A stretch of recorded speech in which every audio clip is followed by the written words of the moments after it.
graphic nature of this program, listener discretion is advised. Barring no unforeseen delays. I mean, if it is delayed, it will have been foreseen, really, COVID. The big pandemic that's happening all of the time. So if you haven't already, get vaccinated if you can. And maybe things won't keep getting delayed. That's all I'm saying. Now you might be thinking, but James, you're wrong. I looked into it, and the science in some cases actually points... No! You're wrong! The information you are working with is incorrect! Now, I do understand, however, if you are one of the few people who can't get vaccinated for legitimate medical reasons. And I'm so sorry. That must be incredibly frustrating. That feeling like the world is moving on without you. But, for everybody else out there, get vaccinated! And if you are unsure of any potential side effects specific to you, please chat with a qualified medical professional. It's okay to ask questions. In fact, I encourage it. But then get fucking vaccinated! Yeah, but vaccines don't even work. You can still get COVID if you wear a mask and you are vaccinated. I know! This is a known fact. People know this. It does, however, greatly decrease your chance of dying or suffering any long-term side effects or perhaps passing it on to others. But total elimination of the virus only happens when a certain number of the population gets vaccinated. Yeah, but James, I'm a person who actually agrees with you. I just think using this aggressive tactic to belittle people who disagree with you is doing more harm. I don't give a shit. I'm sick of this fucking pandemic. I want to travel and cartwheel and go to bars and shit. I'm sick of movies being delayed. Fuck! Yeah, but James, I'm giving this a thumbs down, and I'm leaving forever because you got political. Good! Fucking kick rocks, dipshit! How's that polio working out for you that you never had? Anyways, I'm sorry for yelling. I'm gonna calm down, and I'm just gonna move past. You know what? I'm not sorry! Get vaccinated! Many of the people in media who are telling you not to get vaccinated, they're actually vaccinated! They're lying to you for financial gain, to the detriment of your health! You might think that I'm lying, but I'm not! I just want things to go back to the way that they were! Maybe! One day! And I'm not sorry for yelling! I'm ending this video on pure aggression! Goodbye!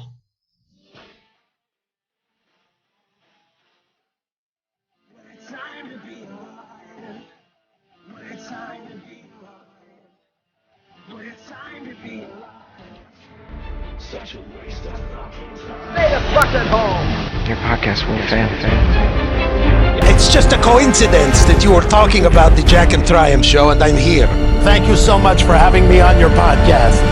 Hey man, this is Kevin Smith, guy who makes all those unlistenable podcasts over at smodcast.com, and you're listening to the Two Strangers, One Podcast.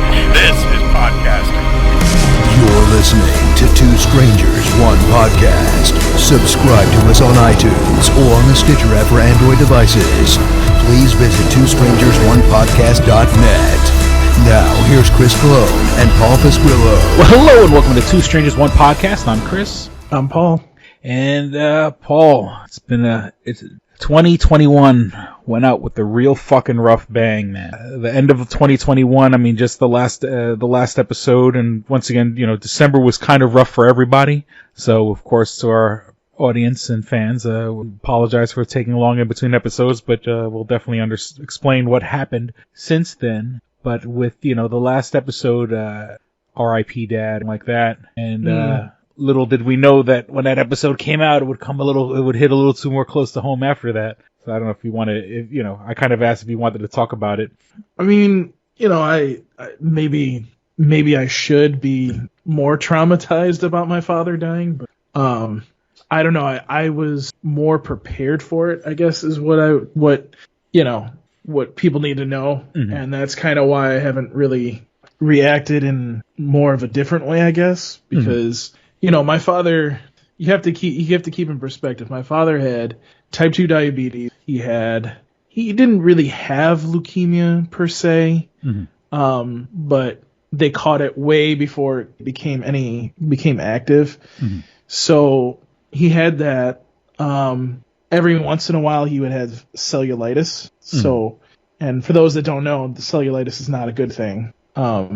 And then towards the end, it was basically, what really killed him was dementia. And, I think my father, even though he did have dementia, I think to a degree he knew what was going on, and he didn't want to be in that situation anymore. So it wasn't, how do I put this? It wasn't like I think he wanted to die, and it is what it is. Yeah, because I think you had mentioned in the last episode that he wasn't doing that great health wise, and it's just such a weird, messed up coincidence that we both lose our dads like within a month of each other. That's like that's like I almost felt like I mean of course I certainly felt bad because like. Obviously, of course, I feel bad for you because you're my friend, and I don't want you to be grieving. Yeah, I mean, a general care for your fellow human beings, but it's sort of like I literally just because I waited between my father passing and the release of the last episode. It was like 2-3 weeks. I mean, like 3 weeks, a month, some odd passed, and like right when I put out the episode, rest in peace, Dad. Like I tag you in the post, and then all of a sudden your father passes, and like it just like it felt like I was like, oh shit, should I change the name of the episode? But then again, I mean, I'm pretty sure you have other things on the mind. I wasn't going to bother you about that. And then, like, the episode art is like of my dad. Now we're well, you got older brothers, right? So, I mean, so it's not like, of course, this is the fucking medieval times. It's not like we're the patriarchs now. But, it feels, now that part of that generation is gone, Ian, I think for my father, it was more, he didn't want to live with, he didn't want to live that way. So yeah, if your quality of life is gone. And I mean, I also think that, my father being at one point a very smart man was kind of like, well, I don't want, my wife having to pay all this money for a home to take care of me and whatever. Again, he did have dementia. So, I mean, I'm just kind of spitballing it here, but I don't really think I think that he had more to it because here's the thing, like, the day that it happened, when he got taken off of the breathing apparatus, he immediately died. So I think he was ready to go, to be honest with you. It had gone that far downhill. I mean, it did seem to happen like very quickly. It was kind of like, okay, I did not expect this, but okay. Yeah. But I think my brothers were more. I think they were more prepared by the time that it happened, but I don't think they were ready for, you know what I mean? Seeing the downfall of my father, like, I kind of was like, okay, well, I know this is coming. I'm prepared for it. I even at one point told my brothers, like, listen, you need to start coming over and seeing Dad more because at some point, it's going to happen. Yeah. And, it does, suck. I mean, unfortunately for a while now, it's been more, not having him around when he was, where he was at before he died. It wasn't the same father that I had. It was just, how do I put this? He was a different person, and dementia causes people to lash out and say stupid things, and then 2 seconds later be okay. You know what I mean? So, yeah. And I had watched my grandmother, like, I felt bad because I only saw my grandmother like once a year, if that, and to see her like slowly slipping, she, it's here and she's speaking Spanish and stuff like that and trying to speak English and then she was telling stories and it's stuff that like happened like in the 50s, like when she was like raising my dad and stuff like that. At least like, I hate to, that sound like that, they're not suffering and lots of men, lots of men feel that way. Like, I don't want to be a burden. I don't want to be a burden. I don't want to be sitting there worried about me. Once that certain quality of life, once you get past that certain, I mean, I'll be honest, I went and said my goodbyes to my father and I went to work and he died that same day. That was just kind of what my father wanted me to do. My father said to me at one point, he pulled me aside and said to me at one point, like, listen, when it's my time to go, yeah, obviously come up, say your goodbyes, whatever. But then, I don't want you to stick around and watch me die. Gotcha. So, that's kind of why I stayed away. But my brothers were there when he did die, and I know, I think they kind of needed that because, and it's not meant to sound the way that it might be coming off as, but I think they needed that to be around my father when he died, just because of, I don't know. It's kind of hard to explain that. I don't know what the words are for that. It's nothing bad. It's just closure. I think they needed the closure. With me, I had a very, because, I lived with my dad for like almost 30 years. I think I had more of a relationship with my father than my other two brothers. And that wasn't because they wanted to stay away or anything. It's because, my father, because of not being able to see my brothers grow up, and I'm not going to go too far into this, but not being able to see my brothers grow up from, birth to when they turned 18, I think that was a lot, to me, it was, I think the way that my mother put it is like, that was special to him because he never got that opportunity with my brothers. Not to say that he wasn't there, but you know what I'm saying? Like, he didn't get that same experience. So, I think that was kind of closure for them. And, at least they were able to see this see it happen and, get the closure that they needed, and just be able to say goodbye to my father. So 2021 was a good year. And I'm just glad it's gone. And that's the whole thing. It's like, of course, look, 2020 absolutely sucked. 2020 was fucking bad. And then 2020, I think 2020 was worse than 2021, if that makes any sense. And not to downplay, obviously, we both losing loved ones and stuff like that. But then, it was supposed to be better and it wasn't. And then it fucking, then all this fucking horrible shit happens. And you're like, fucked one. And like, I'm hoping and praying that this year, we get a fucking break. Well, obviously I don't want to be like more of a Debbie Downer than we've already had been, but I don't know about you, but I'm seeing the writing on the wall that we're pretty much headed for a fucking another goddamn, not like a super lockdown kind of thing, but I almost feel like, because I've been talking to people about it too, like, obviously I don't think that we're going to be in like a lockdown like we were at the beginning of 2021. I think we're going to be, well, actually I would say at the end of God, I don't even know what we're doing. What was it? 2020? Like, I don't remember any. It's all blended together. You know what I mean? But anyways, yeah, so I feel like we're going to end up being put into a lockdown again because everybody's so fucking stupid. Like, you get people arguing about masks. You get people, oh, the vaccine doesn't work. Oh, the vaccine does work. And I'm just sitting here going, can we just do what we need to do so we can get the fuck out of this? Yeah. There's a bunch of fucking people who think they're above the law. They think they're better than everybody. They think they know it better than everybody.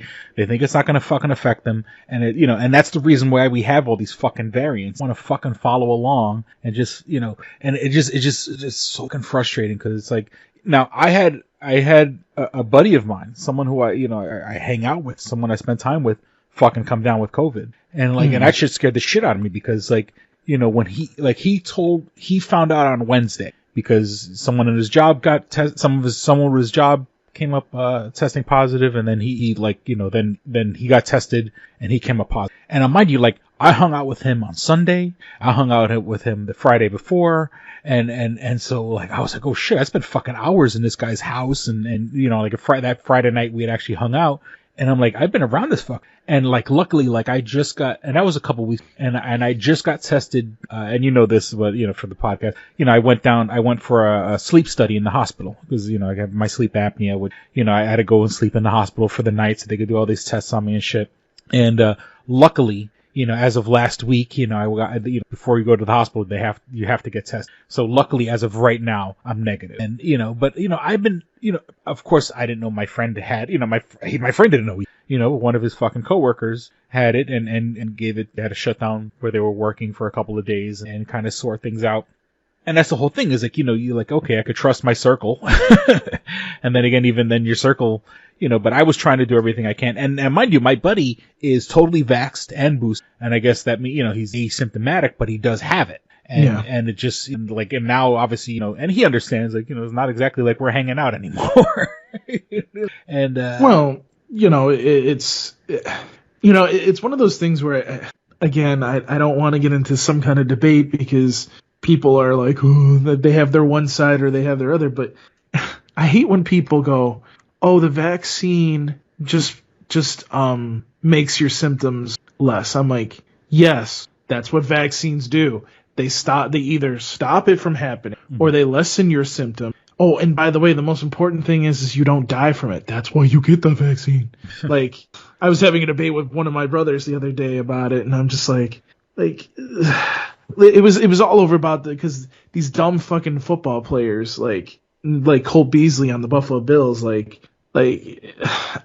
hate how they I absolutely hate when famous people or famous athletes or whatever sit there and go out and go, you don't need the vaccine, fuck this, blah da da da da da da da. And I'm sitting here going, okay, no, shut the fuck up, because you're gonna make people go out and not do what they need to. And that's part of that's the biggest thing that I've had with this is like, oh my god, people are so fucking stupid. Like, I just... Everyone thinks they're too fucking special. Everyone thinks that rules don't fucking apply to them, and I think I posted about this a while back. It's sort of like, we live in a bubble, and the funny thing is things are actually, of course things are getting worse in New York, but obviously New York is doing better than a lot of other states. A blue state is doing a lot better than, these red states where everyone thinks that the rules don't fucking apply to them. And I love it that these are the same people who say, you have to listen to the cops when and of course, and that's something we said on the show. Obviously, when the cops tell you to do something, so you're supposed to comply with the cops, but you don't want to comply with mask mandates. It's funny, all of a sudden, it's funny how the rules change when it concerns you. When the time comes. Well, it doesn't help, Chris, that, you walk into Walmart and nobody's enforcing it. For example, my place, I'm obviously not going to tell you I'm not going to tell people where I work, but you walk in, we go, hey, you need to have a mask on.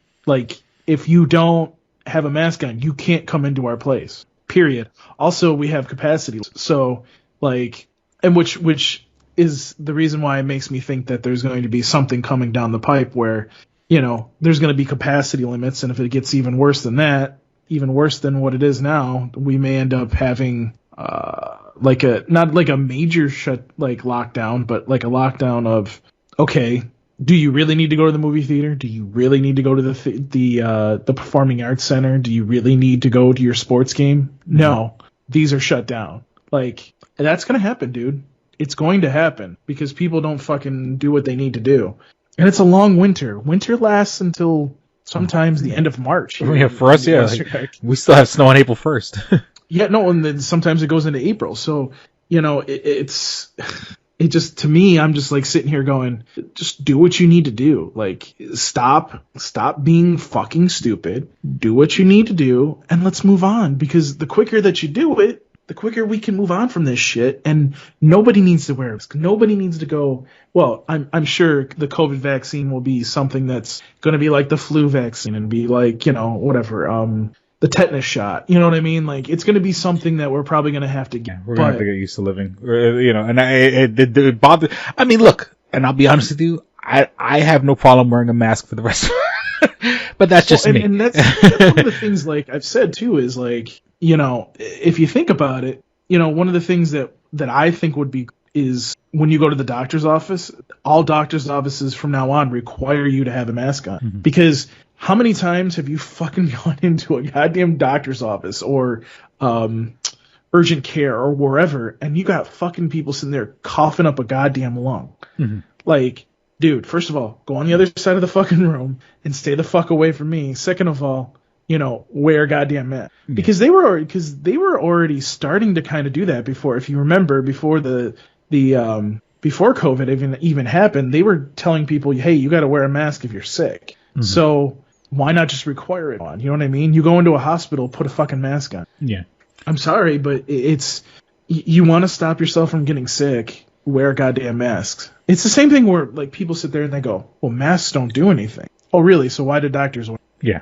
You know what I mean? Why are they wearing gloves? Just because it looks good? No, that's not why they do it.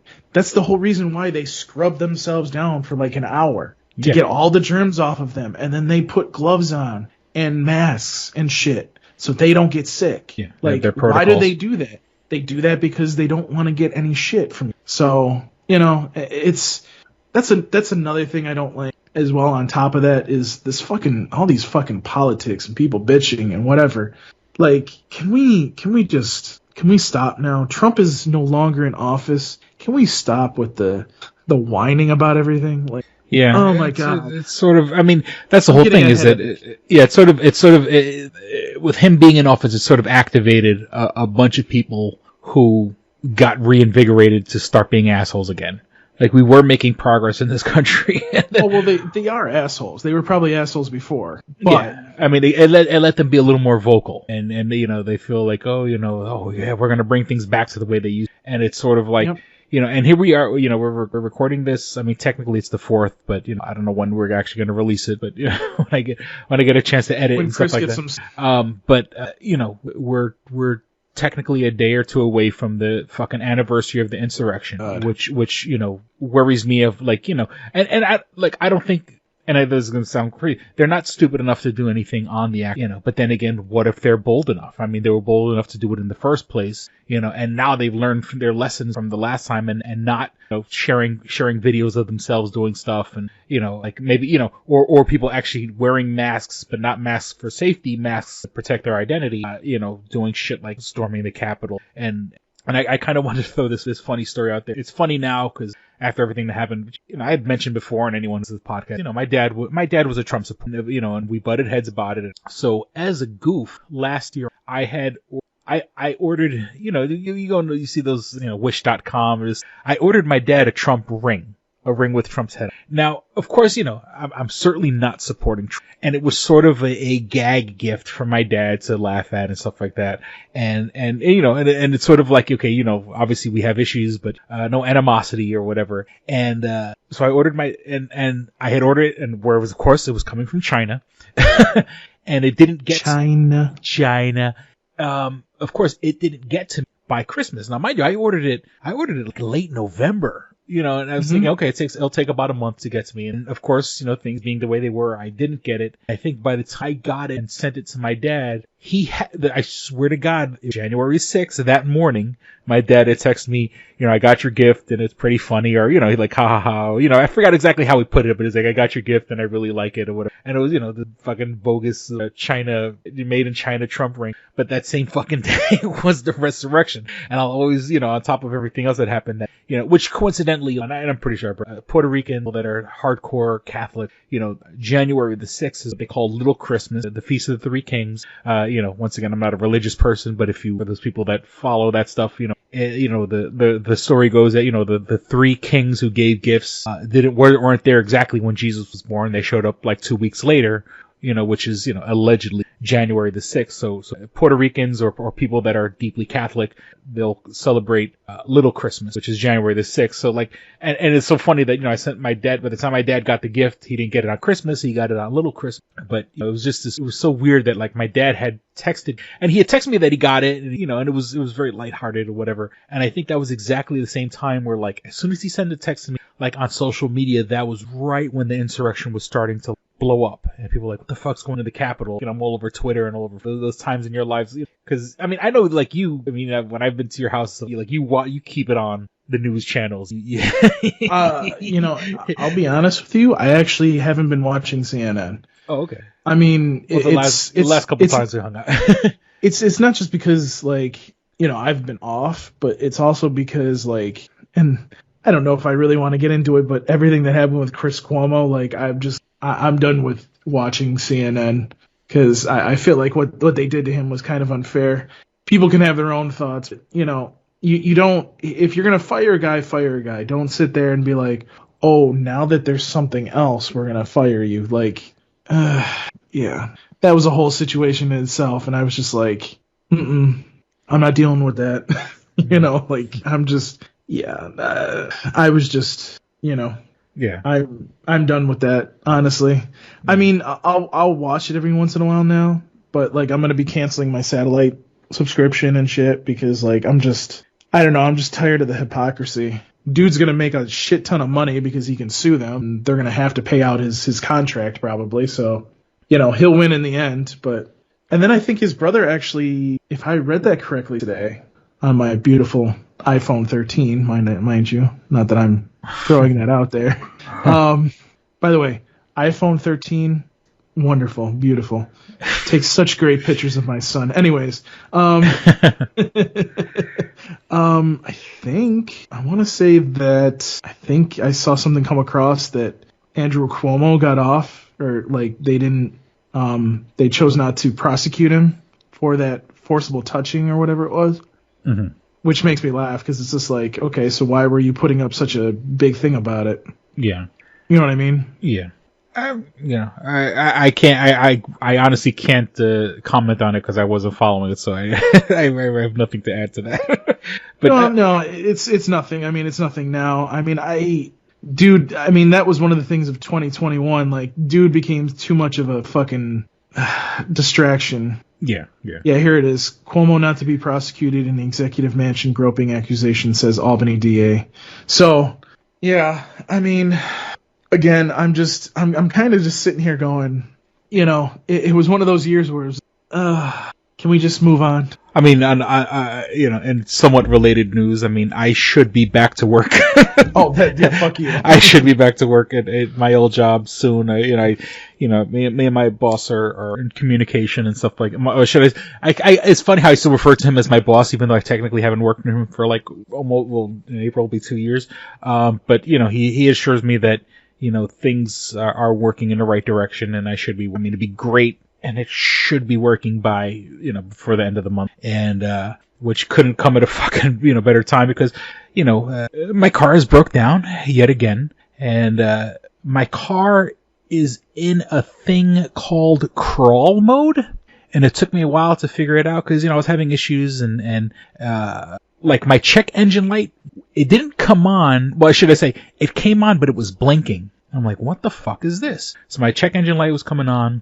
And then you get these fucking notifications, check the StabiliTrak and check the I forgot the other word. It's long story short, it's like the car is sensing that there could be a problem. And I'm hoping.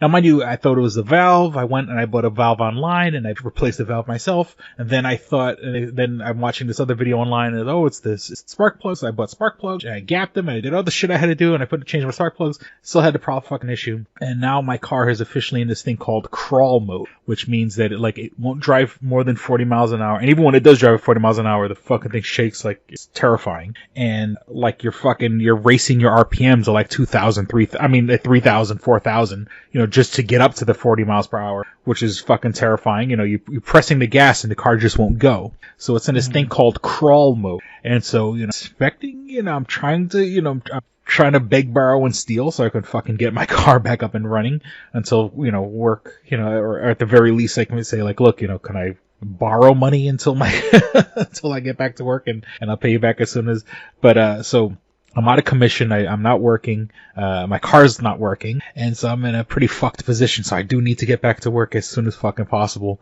Because, not having a car, it does get pricey. Like if it's not that I don't mind taking the bus and stuff like that, but there's certain things, that like even like when I went for my sleep study, they have a thing where like Medicaid can pay for the car, so I had like Medicaid, pay for my ride or whatever. But it was such a fucking clusterfuck. You have to call 50,000 people, and I was supposed to get like last night I was supposed to get picked up at like 6:30 in the morning from the hospital, and they didn't, and I had to make 50 phone calls, and I didn't get out of the hospital like to damn near 8. Waiting around for like an hour and a half waiting for these people to come that, finally, I had to make like, 5 different phone calls to fucking finally get through. And, but certain things, you can't take a bus or like if you're going food shopping, what are you going to take? Put all your fucking groceries on the bus? So, certain times where you have to take a Uber or you have to take a Lyft and shit like that. So, life is kicking me in the ass also. And speaking of, here's my public service announcement to our audience. I've been going through a lot of shit recently, and take care of your teeth, people. Brush your teeth twice a day. Floss at least once a day. Make sure you get in there. Make sure when you get your flosses, you're getting into your teeth and kind of like really getting into the gums. Dig into there and get almost under your gums at the root of each tooth, because I don't think we've discussed this in the last episode, but I had to get a tooth extracted. Ooh. And I had gotten a vertical crack, because there's people who have horizontal cracks, and horizontal cracks, like they can kind of mend that and shit like that. with a vertical crack. Now, mind you, of course, yeah, if I had insurance that was better than Medicaid, I could have technically gotten it, but with Medicaid, they're like, you know what, we're just gonna fucking. And like the good thing is, like my tooth was pretty healthy, it just had a fucking crack in it. And of course, my whole life I've always prided myself on taking care. I thought I had taken. I brushed my teeth, and I mean, I know my breath probably isn't the greatest, but I try to take care of it. And so I had this vertical crack. So like by itself, it wasn't painful, but obviously if I ate anything and the part of the tooth that moved, I mean, then I would feel the pain. So I had to go to the fucking dentist. They had to do the extraction. And once again, Medicaid, they numb your face, but you still have to fucking deal with the doctor fucking digging into your jaw and cracking because the bigger part of my tooth was nice and healthy. I mean, other than the crack in it. So, like, they literally had to, like, break my tooth to get it out of my, and that shit was fucking traumatizing. That shit was fucking traumatizing when they were fucking taking my tooth out. Like, I was like, if this was fucking torture, I will tell them whatever the fuck they want to know. I will give up I'll give up our headquarters. Cause that shit, and mind you, and that was with, the big giant, and they kept, the woman gave me, she injected me twice. And she's like, can you feel it? And she's tapping my tooth with whatever the hook they have, whatever. And even though it wasn't painful, I said, yeah, I do feel it. It felt like a fucking like needle was going into my jaw. And she goes, well, I'll give you a third ampule. They call it ampules. She goes, but if you still feel pain, if you still feel anything, we can't do the procedure and you have to come back another time. And I was tired of having pain in my tooth. When I was trying to eat, and I'm like, okay, just fucking do it. And like I said, I didn't feel that pain, but you still feel the pressure, like outside or around, everywhere but the jaw, you kind of felt it. And break a tooth. And I'm telling you, people, brush your teeth twice a day, floss, get up in there under the gums as much as you can, and use Listerine once again, or a mouthwash like a Listerine that has whatever, because, and then I went back, and then I go for my follow-up, and the dentist goes, I have periodontitis, and then I have what they call bone loss, and like, now she's making me terrified, she's like, if you don't take care of the front teeth, like, your two front teeth, the two top, and the bottom four or whatever, once, when you see someone who's missing those teeth, you kind of like look at them like, you can't take a person seriously when they're missing the front teeth. and so she has me terrified thinking I'm going to lose them she goes, she didn't say exactly which one. She goes, one of these looks like it's going to like come out soon. And I was like, no. So, I mean, I don't want to be one of those people. I've always kind of prided myself on how well my teeth are, but also like that crack. I mean, of course, it was issues, whatever, teeth aren't supposed to crack, but, I'm so stressed out all the time, and I clench my jaw, that I had clenched my jaw, after years of clenching, on top of just regular wear and tear, not good. So, so that's my public service announcement, people. Please take care of your teeth. We talked about the COVID restrictions. I mean, the CDC is sort of lightening their restrictions where, like, I guess if people are testing positive, they're only giving them a 5-day break from work, or not break, but you're supposed to like isolate for 5 days. People are saying like, it should be 2 weeks or a week or whatever. So that's sort of, scaring me that they're lightening, because these people are putting pressure on the CDC, going, oh, we need to go back to work and stuff. But, once again, we already spoke about that, but, had people just fucking followed the rules in the beginning, we wouldn't be here.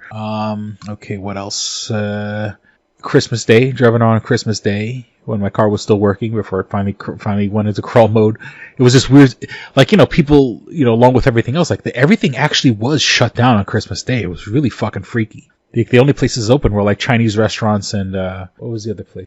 I think I did see a pharmacy open, but it was like pretty much all just fucking Chinese food places that were only places open on Christmas Day. And I mean, obviously like hospitals and shit were still open. For Christmas, being a grown-ass adult, when, that's when you're getting old, when Christmas comes and, you're the one giving gifts, you're not getting anything. But I actually got a air fryer, which I've been having a lot of fun with. I've been using, I don't want to say on a daily basis, but at least every other day I've been fucking with my air fryer. And it's possibly, you're old when you get an air fryer and you're excited about it and trying to like learn recipes and stuff like, I mean, luckily right now my situation with food, I mean, I may be broke, but food right now isn't a worry for me. So, cooking and stuff like that has been, hasn't been an issue. Rittenhouse found not guilty. Let's not even get into that shit. I just have it in my notes. Burning down the Fox News tree. And also, like, Paul, have you noticed there's a fucking... Where did all these panhandlers in Rochester? It seems like I mean, look, I know times are getting rough and shit. Like, Rochester's getting panhandling like New York City was in the 80s. Like, every fucking intersection has some guy that wants, and like they're getting like almost like aggressive. People just like straight up coming up to your car and shit like that. You know, I kind of give them the evil eye. Let them know to fucking even bother. Or a thing I like to do is like, if you pull up to an intersection that has a panhandler, put a whole space, a whole car length between your car and the car in front of you. Yeah. And so the panhandler kind of like looks at you and like, obviously, like you're like, I don't even want my car next to you. Cause usually if you're up right at the light, the panhandler's right there and they're like 2 feet away from you. If you kind of give it some space, then the funny thing is if they walk up to your car, then you drive forward. And then you fill that spot, and then they feel like an asshole because they realize they're not gonna, And it used to be the panhandlers were they were by the liquor stores. They were in spots in this, which kind of makes sense that where they're gonna be. You go and like in both like north and south and east and like at both the north and south intersection and the east and west intersection, there's 2 separate panhandlers at each fucking. I swear to God, there's like at every fucking light. There's another person with a sign, another person walking up to the fucking car. And it's fucking frustrating. Like, where the fuck did all these guys come? I mean, once again, I know the economy is bad, but I don't know. It just seems that what the fuck. So, but like I said, that's my little That's your little rant. My little life hack is when you pull up to a car that has an intersection, and you don't want to deal with somebody. Give them the whole length of the car because they're so used to everyone pulling up to the car. And I'm not the one. I don't have that white guilt. There's a lot of people that are doing well in life and they have that guilt and they give people money. The white guilt. It's that white guilt. It's like, oh, my life is so great. My life is so great that, I can't see another person there suffering. When I don't have that kind of, sympathy. I've dealt with enough people that I know that they're full of shit that, if you played your cards, now of course, look, there's the mentally ill. And of course, there's people with mental issues and should be getting treatment and stuff like that. But, and I hate to sound like it, but you could look at somebody and see, motherfucker, you could be working. You could be doing shit, whatever, or you made enough mistakes in your life or, get the fuck off drugs. Oh, get your shit in order. That's one thing that's been interesting to me is like, there's a lot of jobs out there, dude. Mm-hmm. Like, I'm very surprised at how many jobs that are out there, honestly. And like the amount of money that these places are paying, like holy shit. Like you could go to McDonald's. No, I'm not working at McDonald's. I'd shoot myself. But it beats the shit out of standing out in 35-degree weather asking for fucking pocket change. But you could go to God, I'm losing my mind right now because it's almost midnight tonight. You could go to McDonald's, make $17 an hour right now, even though nobody really wants to do that, and be making more than some managers are making at some of these companies. Like, I talked about Planet Fitness, but like, I think some of these companies are just very clueless about what they're missing out on because really at the end of the day, they're kind of hurting themselves. Mm-hmm. Even the company I work for right now, I feel like in some ways they need to increase their wages because that's why people don't stick around is because as a manager, yes, if you're doing other things to boost their pay, that's great, but you also have to give them a better wage because if somebody at McDonald's is making more than them, you're kind of sitting there going, well, then why would I stay here? Yeah. You know what I mean? So I think with that, we'll be back with more dick and fart jokes. This episode of Two Strangers, One Podcast is brought to you by Comics Etc. 1115 East Main and North Goodman at the Hungerford Building, door number 8. Find out more information at comicsetc.biz or like them on Facebook at facebook.com/comicsetc1. Did you ever see a film at such a young age it left you traumatized with cinematic wounds? Necrophilia. It's a dead issue, man. Don't push it. Cinema Psyops is a weekly podcast documenting an ongoing experiment on the mind of an unwilling test subject. No one should have to watch this movie. Oh, no one should have to watch this? No one should have to watch this movie. Surprisingly, it's not a topic that a lot of people really want to tackle. I'm shocked, prudes. I know, really. Right? It's the next sexual frontier that no one wants to explore. I am, in the most sincerest of senses, disappointed in you. It takes a powerful goddess like Connie, jam her arm down the monster's throat and kill it. Oh, I'm still tripping out over that. Even as a kid, I was like, I gotta find a girl like that. Every week, I get a new look of disappointment that I never thought I could get out of it. Unimaginable. At 12 years old, you should not be watching this movie. Obviously. At 13, you should not be. 14, you shouldn't be. I'm not entirely sure even 17-year-olds should be watching this. Just because you're offended by something doesn't mean that you have the right to demand that it doesn't exist. Watching this film again, I had all of this like little nerd glee with everything that kept little popping history up. all popping up absolutely. at you. So I totally loved this film.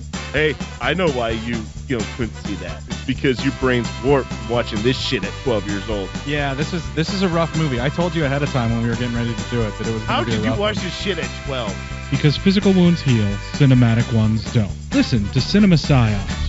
And we're back. All right, Paul.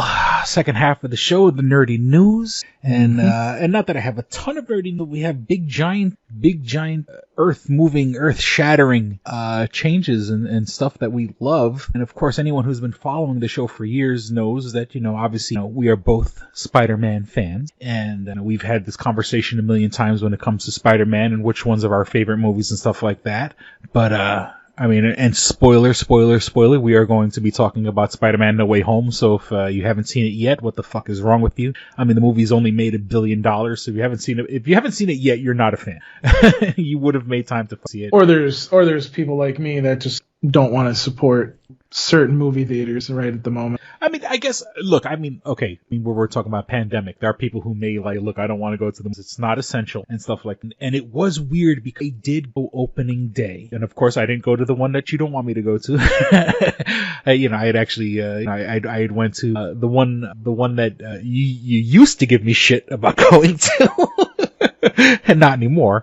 But I went there, and the weird, of course, look, I talk about trying to be safe. I went opening day, Spider-Man, 4:00 show. The theater was packed. It was the first time I've been in a packed theater, God knows how many years. And that's sad. There were only, and mind you, it wasn't in IMAX. Of course, I wanted to see it in the IMAX, but it was sold out, probably. I also, I with my window and luckily, my daughter had someone to watch her because I asked her if she wanted to go, and right now my daughter's not into that kind of shit. She was being babysat, so it's not like beggars can't be choosers. I got to see it as fast as I can so I can get back home. So went to the 4:00 show. I got there probably 10-15 minutes before the movie started. After me, there were only 3 empty seats. Which, I wouldn't be surprised if those seats probably got filled up. And it was a packed fucking theater, which I haven't seen. Obviously, look, yeah, when you go to the IMAX and you go opening night, any of the Star Wars movie, Marvel movies, obviously. But, the smaller movies, again, I went to go see Free Guy, and Free Guy, there was maybe 4 people in the theater. I think of the other, the last movie I saw before the pandemic, well, I saw, Free Guy was during, I saw the Impractical Jokers movie, right before shit went to hell with the pandemic. And that was, once again, back before the world went to hell, see maybe 10 people in the theater, and it was interesting. And, and then look, I point fingers, but, yes, I did go out, I did go out, to go see Spider-Man the night it opened. And so, and of course, this was, of course, the movie literally made $1 billion or whatever. But it's because, they were smart enough and luckily, this could have went sideways real easy. They could have fucked up this movie really, it would have been very easy to fuck up this movie. But to be smart enough to bring in, spoilers, Tobey Maguire and Andrew Garfield, which of course, we all knew what was going to happen, but I was so surprised that they didn't spoil it in the advertising, because they could have easily done it. They did spoil, obviously, Doc Ock and Green Goblin and Electro and the Sandman and the Lizard. But it could have, once again, and that was, and it was fun. Now, I should have asked, have you seen it? Or no, you haven't seen it? Spider-Man No Way. Oh, I haven't seen it, but I got enough spoiled to know what happens. Oh, that's right. Yeah. Because you were I forgot that when I got home, you were like, okay, spoil it for me, which I was surprised. So, but yeah, was it the greatest movie I've ever seen? But it was very fun. It was definitely a pop. As much as I love and respect Tom Holland, my movies are the Sam Raimi, Tobey Maguire movie. Like I said, Tom Holland, it's like saying, what's your favorite food or steak? I'm both fucking delicious. You can't compare lasagna versus steak. They're two different things. By the way, I understand, like, I can understand why people maybe wanted to have another, like, The Amazing Spider-Man 3, but, like, do we really need another Amazing Spider-Man 3? No. And I say this only because you haven't seen the movie, but I think, they actually redeem Andrew Garfield as Spider-Man in this movie. I get that. I understand, but like it's just very funny that all of a sudden now, like, everybody's like, oh, well, we need to give him another movie, and I'm just sitting here going, no, you don't need to give him another movie. Like, but I preface it by saying, you don't need to give him another movie, but you just made something that makes me go, well, now you have to have Venom fight. If you're going to have Venom fight a Spider-Man, you got to figure out how to do that. Oh, wait, you have a young Spider-Man over here. Why not use him? So, I don't know. It was just really weird for me because, yes, I haven't seen the movie, but it's just like, it's very weird to me that all of a sudden people were like, oh, Andrew Garfield needs a Spider-Man 3. And I'm like, no, not really. You put him in Venom. Put him in the third Venom like they want to do. Apparently there was a fight scene in this Spider-Man that never made it to the movie with Venom. So I don't know. Yeah. I mean, the thing is, okay, as much as I would love to see Tobey Maguire, Sam Raimi, Spider-Man 4, based on whatever they had existed, which I don't think they will do because so much has been spilled onto the internet. They probably won't do that because why release a movie that people kind of already know about? And of course, but I think they've redeemed both Andrew Garfield and Tobey Maguire, that we are going to see them in another Marvel movie, or at the very least another Sony movie. We're going to see them both. Yeah. As Spider-Man. Maybe not in the same movie, but, with No Way Home being such the fucking giant blockbuster that it is, it's got so many people sort of like reopen their eyes to those other Spider-Men that, and that's, and that's the one thing I love about, Kevin Feige. Kevin Feige, like when you see, like we'll talk about later, the show Hawkeye or like a WandaVision, you took characters that weren't exactly loved. I mean, not that people, people liked the Scarlet Witch and people liked Hawkeye, and they could, but no one really gave a shit about them. And then you give them shows like Hawkeye or WandaVision, and, it kind of opens up the fandom. Like you kind of see things from their point of view. And I think that's what happened with this. It took a character that the fans, even us diehard fans, didn't like fucking Andrew Garfield as Spider-Man, and it redeems him. It kind of gives. So I think we are going to see them come back as Spider-Man. I don't think they're going to give us Amazing Spider-Man 3, and I don't think they're going to give us Raimi's Spider-Man 1. I think they're calling that. I think the official thing is like the Tobey Maguire is Friendly Neighborhood Spider-Man, Andrew Garfield is the Amazing Spider-Man, and Tom Holland is just Spider-Man. Yeah, I think so. I think what's going to end up happening is, there's been a lot of rumors swirling around. One thing I think that was definitely confirmed is they had signed this movie back in 2020, and basically without even seeing a script, and we're like, yeah, we're gonna fucking do this shit. So that's pretty awesome. But like, one rumor is running around that there's gonna be an Amazing Spider-Man 3. Another rumor is, Tobey Maguire is going to get like a Logan treatment and basically get like a final act kind of thing. And then there was another rumor I saw, something about they're going to be in Secret Wars. And I'm just like, all right, slow down. Yeah. I'm like, slow down. Just listen. Sony. Yes. Did Sony do something right? Yes, they did. They may actually, if this keeps going the way that it's going, this could be one of the top 5 films of all time. Grossing films, say, of all time. It could do that. It's probably going to kill a bunch of people because they're going to get COVID, but it is what it is. So we'll just have to wait and see how it all pans out. But as a Spider-Man fan, as a fan of Tobey Maguire, mm-hmm. am I happy? Yes, I am. Mm-hmm. Am I Do I want to see more of Tobey Maguire? Fuck yes, I do want to see more of Tobey Maguire. Do I want to see more of Andrew Garfield? If you're going to do Andrew Garfield, again, I want it done in a way that makes sense. So putting him in the Venom movie, for example, makes sense because Venom, well, the Venom that we know in the movies right now is in a different universe than MCU Spider-Man. However, obviously, yes, I know about the other thing. So, I mean, he's in multiple... We're spoilers, so we'll just see it in the post-credit scene that has... it's the Venom from the Sony universe, but as all the other guys go back to the other universe, there's some explanation. There's a little drop of Venom is still in our MCU, so we'll go, yeah. But yeah, so I mean, you know, it's one of those things where you sit there and go, okay, well, this is great because now, you know, Venom can be used in multiple ways. That's great. That's wonderful. Personally, I want to see a Tom Holland Venom Spider-Man or Black Spider-Man suit, but you know, and by the way, do it the right way. They're doing 3 more Spider-Man movies. Well, you know, they announced it, which I think, you know, that's, you know, you could have one movie where he has the black suit and is black suit Spider-Man. It's kind of still up in the air though, Chris, because Tom Holland's like, listen, I'm taking a break and I'm going to like try to start a family with Zendaya over here. So I'm just sitting here like, okay, well, and then he's talking about, I'm not going to be, if I'm still doing Spider-Man after 30, I'm doing something wrong. And I'm sitting there thinking to myself, dudes would kill to be doing Spider-Man after 30. Shut the fuck up and do Spider-Man.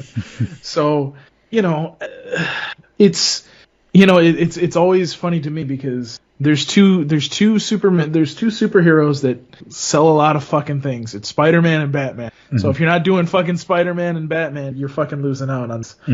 So.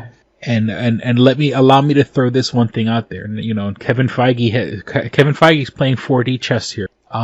You know, now that we have, Tobey Maguire and Andrew Garfield as part of the multiverse, somewhere down the line, we're going to have to introduce Miles Morales. And of course, much like Into the Spider-Verse, where there was an old, burnt out Spider-Man who's sort of over the hill and whatever the case may be, we now have 2 Spider-Men that can be that over the hill. I mean, I don't think they're not gonna repeat Spider-Verse where, you know, he's wearing fucking sweatpants and like that. But, you know, now that Tobey Maguire is getting a little older, you know, and he's my Spider-Man, you know, but he's not exactly a spry young chicken, you know, but he can come back and be that mentor to a young Miles Morales that already has been hinted at in the first in Homecoming when they had his uncle played by Glover, Childish Gambino, whatever it is, I forgot his real name. Well, we do have an old Spider-Man that could, you know, I'm just saying. Yeah, that's what I'm saying. We have an old Spider-Man who can be who's from a different universe, who will be to train Miles Morales and whoever, you know, I'm pretty sure they'll get a young teenage black guy. Or, you know, how awesome would that be to have Tobey Maguire be the burnt out, you know, beat up over the hill Spider-Man that sort of redeems himself. Even though he kind of redeemed himself in this movie, but you know he I mean he didn't really need to be redeemed though, did he? Because I mean, well, not don't redeemed, get me wrong, but just have people remind how awesome he is. Well, yeah, I keep hearing this word thrown around about redeemed, as in like Tobey Maguire did something wrong. Tobey Maguire didn't do anything wrong. Sam Raimi didn't do anything wrong either. Well, the fucking person that did something wrong was fucking was Sony, because they fucked up the last movie they did. Because here's the thing, look at how Venom is right now, right? You could have had this version of Venom in the Tobey Maguire third film, and it would have been 10 times better. But people just won't shut the fuck up about, you know, the dancing scene in Spider-Man 3. You know, and it's, you know, for 2 of the greatest movies of, you know, 2 of the greatest Spider-Man movies, greatest Marvel movies in general, those first 2 Sam Raimi Spider-Man movies, people will not shut the fuck up about that dance scene. And it's sort of like, not that it's redeeming him, but it's sort of like redeeming that character. Because, you know, he's wearing dressed in black and he was dancing in the streets. And yes, it was stupid and killy and, you know, but, you know, there's been fucking 5 Spider-Man movies since then, or 6 Spider-Man movies since then. Drop the dancing Tobey Maguire. And so, I mean, when I say redeem, it's like, I'm glad that, like we can kind of redeem where we didn't leave on that note where he's, in a black suit dancing in a fucking jazz club. So that's, I don't want to say redemption, I don't want that to be the final note. There was a couple funny jokes where Tobey Maguire Spider-Man talks about how his back hurts, and he asks Andrew Garfield to help crack his back because in between Spider-Man 2 and 3, Tobey Maguire was threatening not to come back, saying that he had a bad back, he was having back issues, and Sony kind of called his bluff and said, we'll just get Jake Gyllenhaal. Coincidental Mysterio, but they said, we'll get Jake Gyllenhaal to play Spider-Man, and all of a sudden Tobey Maguire's back problems magically cleared up. So there was a joke about Spider-Man cracking his back, and there was another cool scene where Zendaya falling, the Andrew Garfield character catches her and saves her, and and it's obviously a callback to in his movies with Gwen Stacy. In that one, he tries to catch Gwen Stacy. Her back breaks because, he flips her with this spider web, and her velocity is so fast that, fucking cracks her back and she dies. So, and like he catches her and like he gets real teary eyed and shit like that. And once again, it's like, Andrew Garfield's a good actor. I don't want to take that away from him, but, I don't like him as my Spider-Man. But, there were cute little jokes in this. And of course, other giant spoiler. They introduced Matt Murdock when Peter Parker needs a lawyer, and they have Matt Murdock played by Charlie Hunnam. I forgot his whole name, but the guy from the Netflix Daredevil. Yeah, whatever his name is. Which I technically, if we're doing multiverse, we get Ben Affleck in there.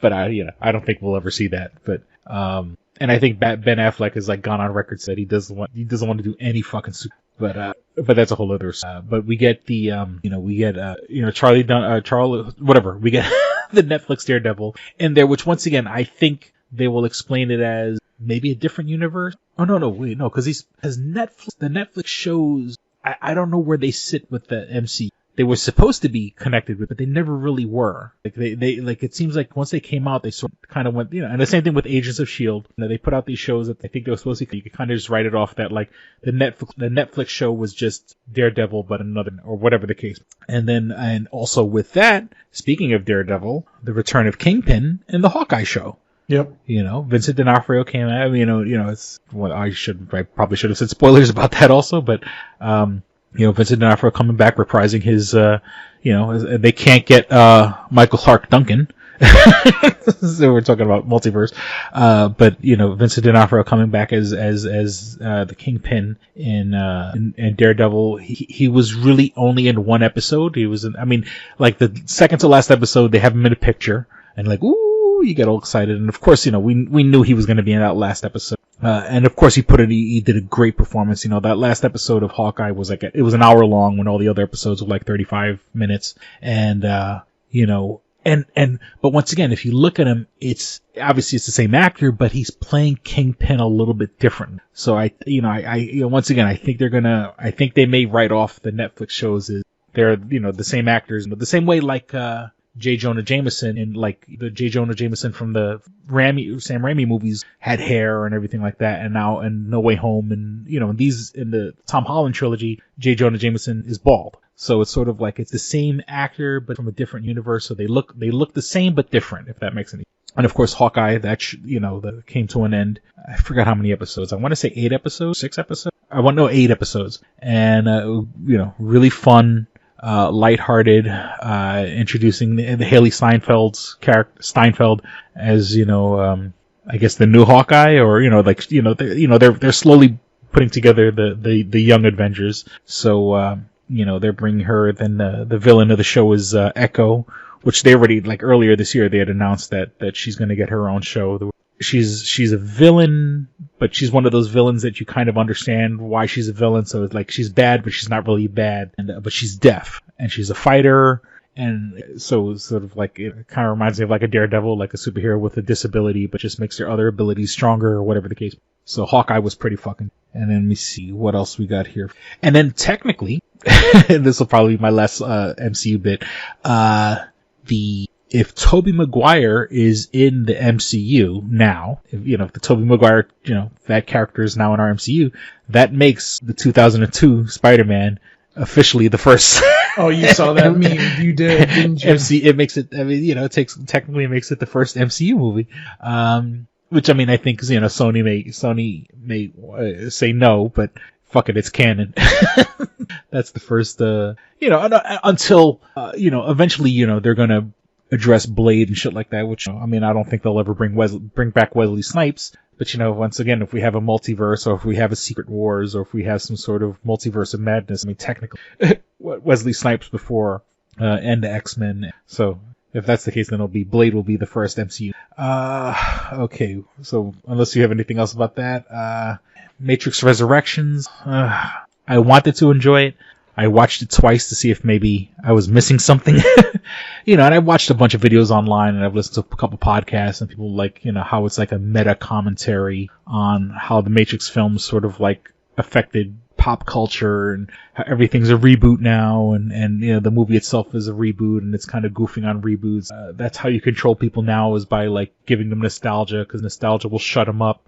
There's no such thing as an original movie anymore. Feeding people stuff that they think they like, and they'll keep coming back. And that's, this is exactly what the movie was. Wasn't that, I want my Matrix movies with philosophy. I want my Matrix movies with action. And it was more just like a meta story. It was I don't want to, joke's not the right word. It wasn't a joke. But it was sort of like a commentary on reboot culture and stuff like that, and how it's sort of like a control, and to shut people up, you kind of give them nostalgia and shit like that. We're living in a world where everything's getting fucking rebooted.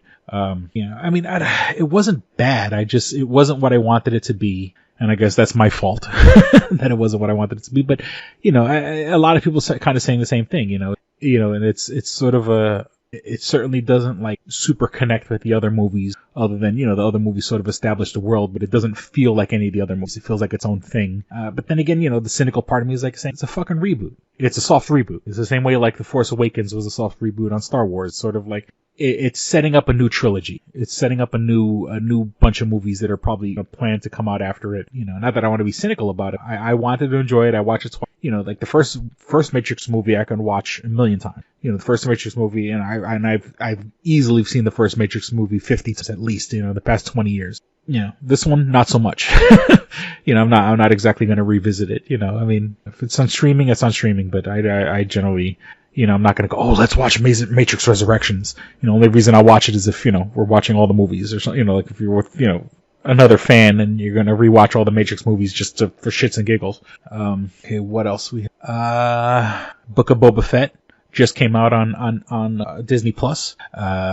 Pretty interesting. It was sort of I guess spoilers for people. Once again, if you're a diehard fan, you would have seen it by now, but he escapes the Sarlacc pit, which a lot of people were, I made a post about it that, you seen that bit with Patton Oswalt on Parks and Rec, where he's doing a filibuster scene, and he's talking about, and this was done in 2014 or something like that, where he was talking about the crossover between Marvel and Disney and all this other stuff, and he was he was doing this whole filibuster that he wrote himself about, there being a multiverse, but the multiverse be a crossover between the Star Wars movies and the Marvel movies. He kind of starts his rant with Boba Fett escapes from the Sarlacc pit, and we see his glove punch out of the sand, and it was so, they stole, not that they stole it, I'm pretty sure it was an homage or what. They took something that people kind of knew about and threw it in there. So I'm kind of liking where, and one of my complaints about the show is that since it takes place on Jabba's palace, with Boba Fett taking over Jabba's mafia empire, or whatever you want to call it, underworld empire, it's all on fucking Tatooine again. And it's oh god, Jesus Christ, can we ever get off this fucking planet? No. Shit. But I guess, doing deserts is cheap. It's easy, even with their, their projections and stuff like that. Hopefully they'll give us a little more and stuff like that, but it's super easy to give us that.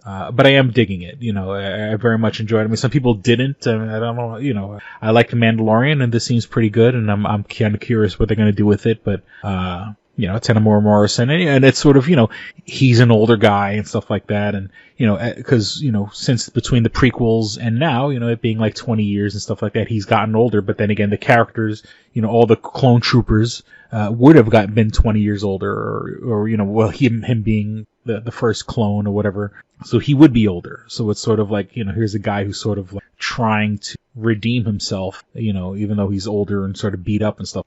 I like it. I really like it. The first episode was directed by Robert Rodriguez. I think he's sort of like overseeing all the shows and stuff like that. And of course, it's fucking Robert Rodriguez. You know what I'm saying? I mean, he directed that. He did that one really good episode of The Mandalorian last year and stuff like that, where they brought back Luke Skywalker.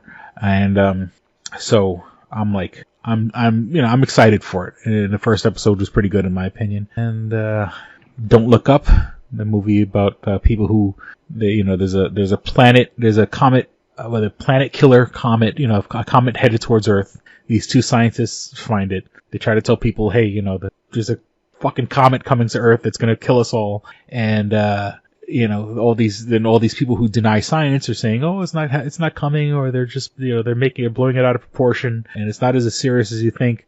And then, then finally, when the fucking comet's where you could see it, where it's not, you can actually see it from Earth, you can see it in the sky, then it takes, then people finally fucking react to what the fuck is going on, which is awfully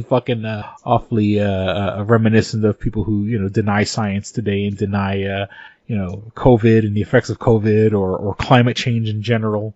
And I'm sorry if I spoiled Don't Look Up for people, but that's sort of what it is. It's sort of it's labeled as a comedy. It's more of a satire where like it's not. I mean, of course, it's trying to be funny and it does make jokes, but it's sort of like it is a commentary on people that are denying science, and you're like what more do you need than the fucking giant fucking comet in the sky that lets you know that yes, we are all fucked. There's a comet coming and there's nothing we can fucking do about it. The inevitable. And then last not least, and I don't know if have you seen Cowboy Bebop, the Netflix live action? Oh no, not at all. Unfortunately, fucking canceled right out the gate. It was sort of it's like. Usually Netflix kind of gives shows at least 2 seasons before they cancel it. I think just the numbers were just really bad because Netflix because people gave it a shot and then dropped off dramatically. I mean there's a petition. It's got like over 100,000 signatures I think right now. Mm-hmm. But I mean I dug it. But then again, I mean, let my actions speak louder than words. I haven't finished the first season. I watched it and I fell out of it. And I don't think it's bad. It's not bad. And it tries its best to follow, Cowboy Bebop. And of course it adds a bunch of extra shit that I don't want to say is unnecessary, but I mean, it's following the first season of Cowboy Bebop, or I mean, mind you, it's been years since I've watched Cowboy Bebop, the anime, but it's trying to stay loyal to that story. And like I said, it's not bad, but then again, let my actions speak louder than words. I haven't watched it. I guess my last bit of news, Joe Gatto of the Impractical Jokers. I guess they're all kind of close to the same age, but he's the guy who looks like the oldest one. I guess he's going through a divorce, between the divorce and everything that's going on with his life. He's like, I don't have time for the Impractical Jokers, so I'm leaving now. I mean, maybe he'll come back one day. It's been a while since I watched the Impractical Jokers, because I watch them in syndication. I don't have truth. Love the show. I mean, sometimes it gets a little cringy and I don't want to, but, it's nice to see guys from New York. It kind of reminds me of from the city and stuff like that. It reminds me of, and I'm sad that it's happening, but I'm pretty sure he'll be back. He just going through a divorce, and that shit tears you up, and you don't have time to fucking make jokes when someone's taking away half your fucking empire. So anything else you want to add? Well, have you seen the new Matrix? Oh yeah. That's what I was talking about a minute ago. It's like I don't want to be cynical, but it's just it's a soft reboot. I mean, it's not I wouldn't call it a reboot. I would call it a continuation. And the only reason I say that is I watched all 3 Matrix, all 3 of the first movie. And, obviously you don't pick up on things the first couple times that you've seen something. But like, for example, one thing that I picked up on in the second Matrix, when he goes to the source, he says, the architect is like, well, Scion's been rebuilt like 6 times. Mm-hmm. You know what I mean? And I'm sitting there thinking to myself, like, and I thought that was just him just speaking out of his ass. And, you know, they were saying that the Scion got rebuilt 6 times. Yeah. I thought that was kind of like him just lying to him or whatever, but in reality, it was true. Mm-hmm. So, like, I mean, and again, these are spoilers, like having, you know, this new city that they're living in with, you know, programs and machines. Mm-hmm. It was just very interesting after hearing that, like, oh, so even though Scion was destroyed, it makes sense that they started a new city that they started because they never really got to start their own city. Yeah. It was always built for them. There was always this thing that happened, you know, so it was just very interesting to see that, you know what I mean? Like, and hear that, not see it, but hear it, you know what I mean? Mm-hmm. But it made, like, watching through the first 3, it made sense what they were trying to do with this. Because, I mean, they kind of hinted at it when they led Neo away at the end there, that he would be back either way. Yeah. But, you know, I didn't think it was as bad as some people are saying it is. I don't think it's as good as the first 3 Matrixes, mm-hmm. but it's definitely a lot better than what some people are putting out there. Because I'm just like, it's not the worst movie. It's not as bad as what you're saying. However, it's probably the worst of the 4 movies. Oh yeah, that's definitely Revolutions. It kind of, to me, felt like it was rushed. Like, it felt like it was just thrown together. It didn't feel like it was, I don't know. It felt like it wasn't planned properly. You know what I mean? Like, it wasn't a bad movie. It was an okay movie. But compared to the other 3, it felt like it was lacking something. Mm-hmm. And it was just like, you know, I'm just sitting here going, I mean, it just, with all the technology we have, like, you could have done the exact same thing and it would have been better. You know what I mean? Mm-hmm. So, I don't know. It was weird to me, that's all. Yeah, I mean, and they'll be like, oh, Keanu Reeves is getting old. And I'm like, have you seen the fucking John Wick movies? You know, and it's not like the last one was what, 2 years ago? Like 3 years ago? You know, he's still in shape, but I think they just didn't, It felt rushed. Yeah. It felt rushed. Like, it just felt very, like, here, we're going to put this together real quick. Here's how it goes. Boom. Like, and here's the thing. If this is like a Spider-Man 1, speaking of Tobey Maguire, if this is a Spider-Man 1 where you're setting it up to do a couple more movies, great. I'll take it. But if you're just doing this, and so far there just seems to be plans to do this one, and then there was just this one, and then they haven't really said anything about the rest, it's kind of like, okay, then what was the point? You know what I mean? What was the point of making another movie if you're not going to have any more? Yeah. You know? So, I mean, everything made sense. Everything that you were doing was great, but it felt rushed, and it felt like something was missing. And that's just where I'm at with it. So, yeah, I mean, like I said, maybe I'm being a little cynical, you know, and it's like, oh, it's meta and it's all this other shit. Like, give me a good movie. I don't care. Don't give me a meta. I mean, I guess, you know, I don't know. I guess, well, besides the first Matrix, I've yet to see it. I'm tired of movies that have to do with the real world. Humans in the real world. I want to see a Matrix movie that's all fucking in the Matrix. But then again, you know, that Matrix doesn't exist anymore. It ended at the end of Revolution, being as a reboot. I think this, like the first, I think by the time I the third Matrix, and then this one is what, like another 60, they say, like 60 years, their bodies together. So, you know, like, you know, by the time, you know, there's like 360 years between the first Matrix or the, you know, or it's 300 years in the future, or, you know, like that Matrix was supposed to be, you know, like it was representing the 90s, the late 90s, early, you know, the first movie, but, you know, it's really, you know, 2447 or some shit like that. It just felt, it was just, you know, like, for example, like the one thing that bothered me was, okay, you have the Matrix on the computer screen. Looks the same. Okay. But then you don't represent that at all in the actual Matrix. So it's like, you're not making me believe that this is the Matrix. Like, okay, fine. In their eyes, they have the Matrix in their eyes. Okay. Yes, that was great. That's wonderful. Mm-hmm. But, like, for example, Neo seeing the Matrix in the Matrix, you know what I mean? Mm-hmm. Like, he wasn't even seeing that. So it's just like, Oh, that's okay. right. Yeah, I forgot about that. You know what I mean? That's what I was saying. Like, that's what made me like sit there and go, maybe this was just thrown together. So, but I hope they do more, because it would probably make this movie a lot better. You know what I mean? And by the way, Spider-Man 1 is still a classic movie. I'm just saying, like, Spider-Man 1 was meant to, like, because some people go back and shit on it a little bit sometimes, and I'm like, well, yeah, but that was a good stepping stone into the next movie, which, by the way, it made Spider-Man 2 probably the best Spider-Man movie up until now. Yeah. So, you know, that's all. That's all I wanted to say. Yeah, and once again, people are shitting on the 2002 Spider-Man, through today's lens. Through, after 30 years or 20 years of movies that are fucking increasingly blockbusters and stuff like that.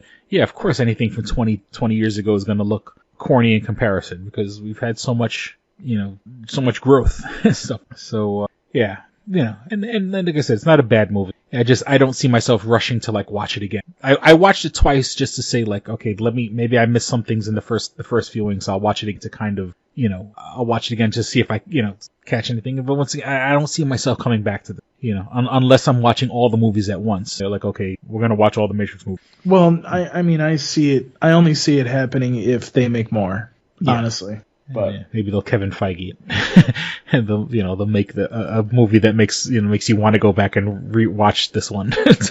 Like, oh, that's what I actually, and this is going to be our last thing, and then we can finally put a bow on this, so to speak. The one thing I would like to see them do is do a prequel, and the only reason I want to see a prequel is because, and again, I watched all 3 movies. I was sitting there and I'm like, Morpheus was talking about how there was somebody, and more or less it probably was a program. It couldn't have been a human, because at that point all the humans are plugged into the Matrix. There was something that brought everybody, that started reviving humans and, started the whole civilization. You know what I mean? And I guess that's kind of the confusing part is, okay, did the architect do this? Or did somebody actually do this, and then the architect was trying to correct it by having the one, like creating the one, and then having the one do this thing, and Scion being around, and blah, blah, blah, blah, blah. You know what I mean? So, I don't know, but. So you'd like to see a prequel, which I mean, I'd like to see, and they could that could always be like in a comic or another. If they did another animatrix, pretty fucking dope. What you could go anywhere. You can go in the past, prequel, sidequel, and have fun with that. All right, so let's wrap this up. That's what she said. Please visit twostrangersonepodcast.com or .net. You can find all things show related. First, you can find links to our iTunes page. If you have an iPhone, iPad, iPod, subscribe to us on iTunes. Which, it's so weird to know who the fuck has an iPad anymore, or iPod anymore. But I mean, but I still say that for your iPhone. If you don't have any of those devices, you can follow us. If you have an Android device, you can follow us on Stitcher, STITCHER, the Stitcher app. And follow us there, which is pretty much how I listen to all my podcasts. I mean, now I'm unemployed and I sit at home. But when I did work and stuff like that, I was putting it on Listen Later and available offline, so you can download them to your phone. So when you're out and about, you're not killing your data, you're not killing your battery. This is your podcast. So everything, I like Stitcher is my go-to app, and so all my shows, including Paul's other baby, the Toonami Faithful podcast. Stitcher, or if you want to go right to the source, you can find us. Our hosting site is SoundCloud, and you go SoundCloud and search for Two Strangers One Podcast there. I do make the episodes available for download. Once again, everybody kind of streams everything now, so but if you want to, for whatever reason, you could download the episodes straight from SoundCloud. If you want to write to the show, and I brought up the email just as I was talking about it. No emails from Oscar. I guess he's fallen out. He's fallen by the wayside. But if you want to write to the show, you can write to us at twostrangersonepodcast@gmail.com. All spelled out, twostrangersonepodcast@gmail.com. And all this time on my hands, you think I'd set up a Patreon? We want your money. We need your money, but until I set up a Patreon, you can like and share us on Facebook, facebook.com/twostrangersonepodcast. Like and subscribe, And there's a group, Two Strangers One Podcast Network. That's you can just follow the page. Like this episode, share this episode, like the page, share the page, spread the word if you want to support the show. It takes 2 seconds to share that on social media. For the episodes that aren't on SoundCloud, if you want to go back and listen to 9 years worth of Two Strangers One Podcast, any episodes that's not on, you can find on YouTube. Just go and search for us there. And my audiobook, Odd I See It Tell from the Road. You can find my 3 or 4 albums worth of music under the LNY. Oh, and the pilot for my cartoon, Veilcorp, VEILCORP. Veilcorp, all are available on YouTube page of Two Strangers One Podcast. Just search for that. And I feel like I'm missing something, but I'm fucking half asleep. I acquiesce the floor to you, sir. Yeah, we're both getting old. Plus, we have our kids, So, anyways, so you can find me as always on Twitter at Paul Pascrillo. You can find me. You can email me, paulpascrillo at toonotmefaithful.com. I'm tired as well. You can also, like he said, you can find me on the Too Not My Faithful podcast, which I'll probably be recording a podcast tomorrow night. Mm-hmm. So, that's pretty much it. Let's just all hope that 2022 is a lot better than 21, because goddamn, it's just things need to improve.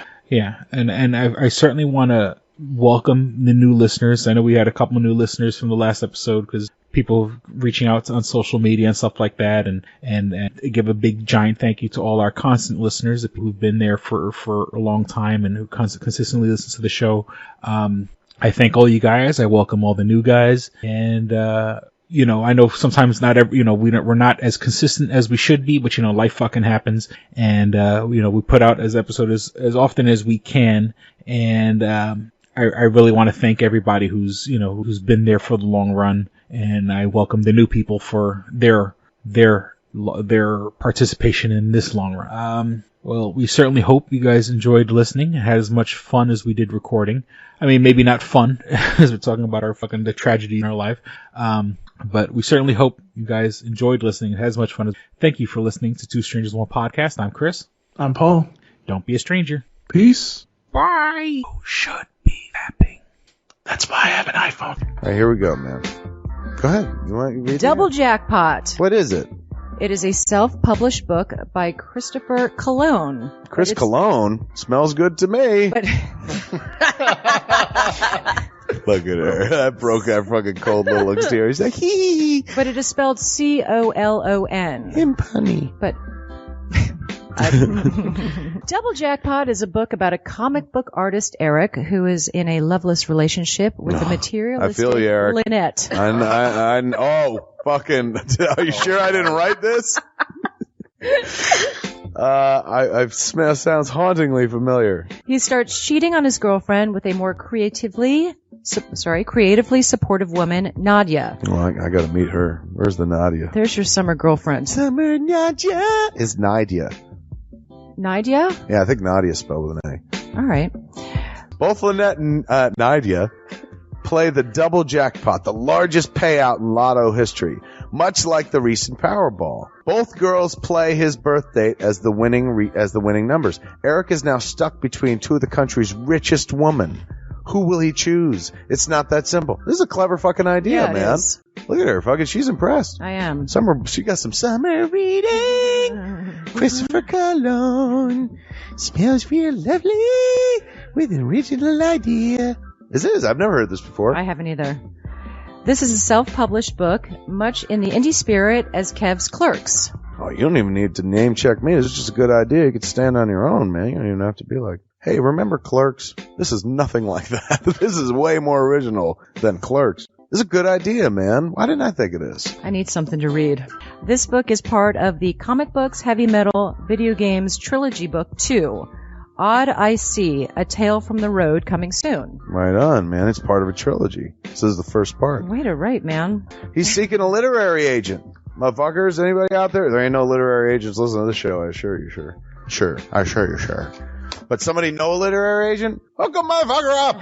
Chris Cologne come up with an original idea. I should tell Raskin. That's a good fucking idea, to be honest with you. That's a fucking rom-com right there. Megan, get Raskin on the phone. Isn't it possible to get Raskin on the phone? No? Yeah. I want to run it past him, man. I want to, and if it happens, I get a taste, Chris Cologne. I get a whiff, if you will. The book could also be ordered on www.lulu.com. That's lulu.com. I understand that. I just want to spell it out. Normally one says it, that spells it. Still, lulu.com. What is that? Do you know what it is? I don't know. All right. The book could also be ordered on www.lulu.com. Search for Double Jackpot Christopher Cologne. A paperback version of the book is $15, and a PDF file is only $5. $5 is Yeah. insanely inexpensive. 15 is not even that bad for a paperback version. No. This is $1 million idea right here. Like a movie about a dude who fucking is stuck between two chicks, both of who play his birthday and win the lottery. Come on! I can see that trailer. Chris Cologne is on to something. Nobody else can smell it but me. I'll read it. Thank you. I'm going to make that smelly joke. I know. You're trying to get me to laugh again. It worked once.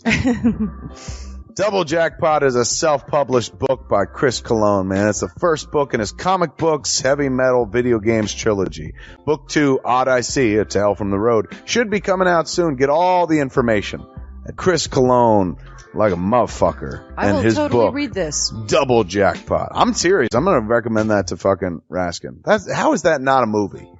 You know what I'm saying? This could be a sexy movie. You could do an R-rated version. There could be nudie in it, and you could show them fucking both chicks. Maybe a little penetration. Maybe a butthole shot. No butthole, no care. I would like to formally apologize to Christopher Cologne right now. No, sex sells. Chris Cologne will appreciate that. He's like, thanks for throwing a few buttholes in there, man. Don't forget to check out twostrangerspodcast.net, your one-stop resource for everything show-related. You can find links to subscribe to us on iTunes or on Stitcher. You could also find links to buy my book, Double Jackpot, on twostrangerspodcast.net. Fuck you, fuck you, fuck you. You're cool. And fuck you, I'm out.